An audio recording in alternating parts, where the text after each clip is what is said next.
We now want to look at the concept of solving linear inequalities.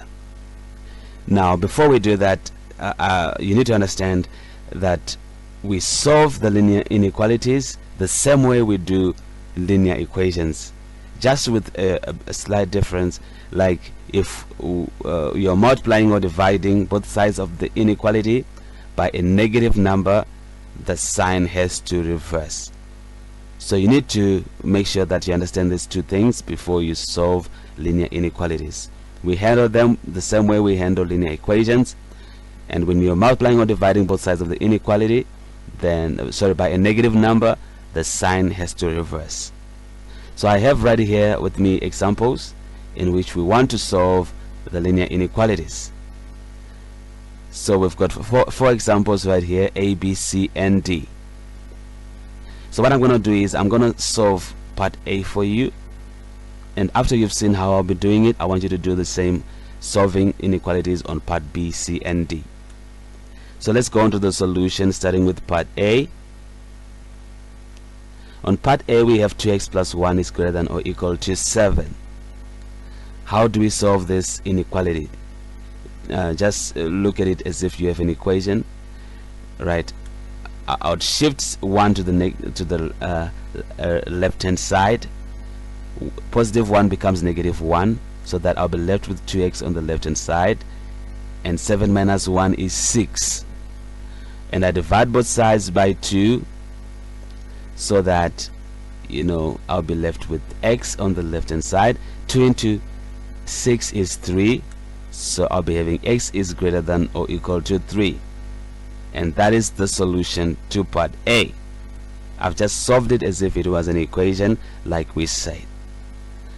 We can represent this solution on the number line, so I'll just take an except of the number line, which includes the value 3.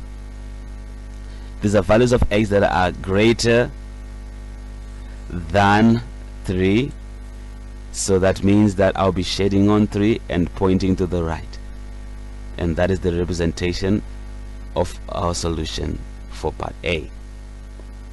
I want you to pause the video and start working on part B, C, and D. I'll just give you a few minutes to do that. So let's move on to part B. We have 5x over 6 is less than 10. How do I solve this inequality? The same way I would handle it had it been an equation. So I'll multiply both sides by 6 first, so that the 6's cancel out on the left hand side. I'll be left with 5x on the left hand side, and on the right hand side I'll be having 10 by 6, which is 60. I divide both sides by 5, and on the left hand side we have x, and 5 into 60 is 12. So that will be x is less than 12. And that is our solution to part B. This can be represented on a number line, this solution right here, where we've got 12 on the number line, and values of x that are less than 12 do not include 12, so we have got an unshaded circle on 12 and the arrow pointing to the left. That is the solution to part B. Now let's take C and D.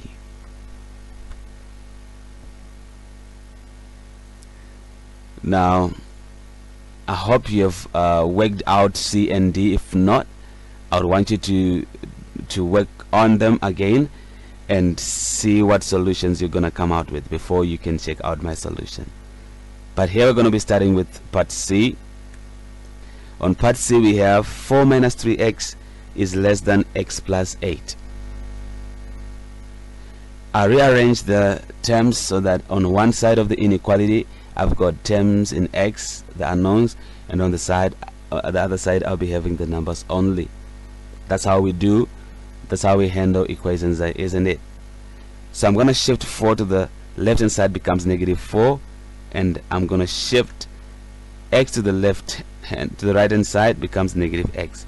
That means that on the left hand side I'll be having minus x minus 3x, and on the right hand side I'll be having positive 8 minus 4. So I now have on the left hand side the numbers in x, the terms in x. On the right hand side, on the left hand side I've got the numbers, sorry, on the right hand side. Minus x minus 3x, that's minus 4x.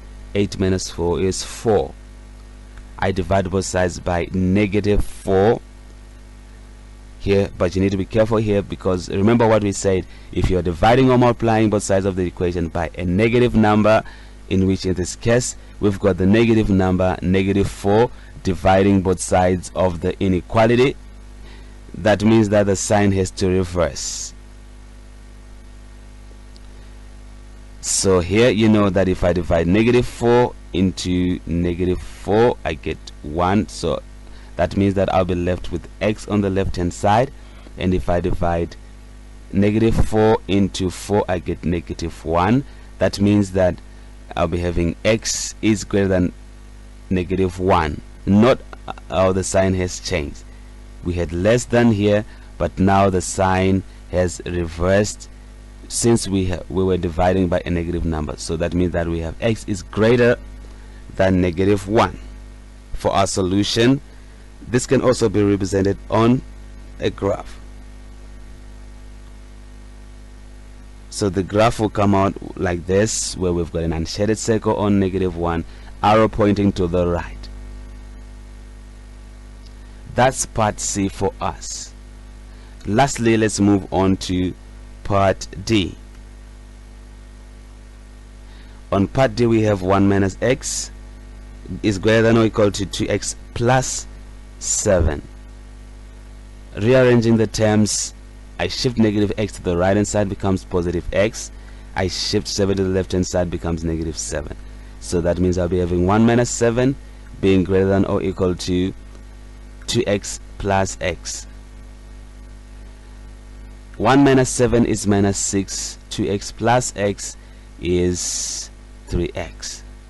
Dividing both sides by 3, 3 into negative 6 is negative 2. So we'll be having negative 2 is greater than or equal to x.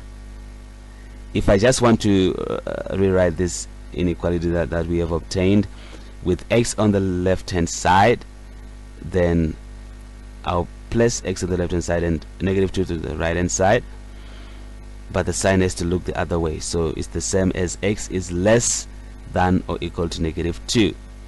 So that's our solution right there.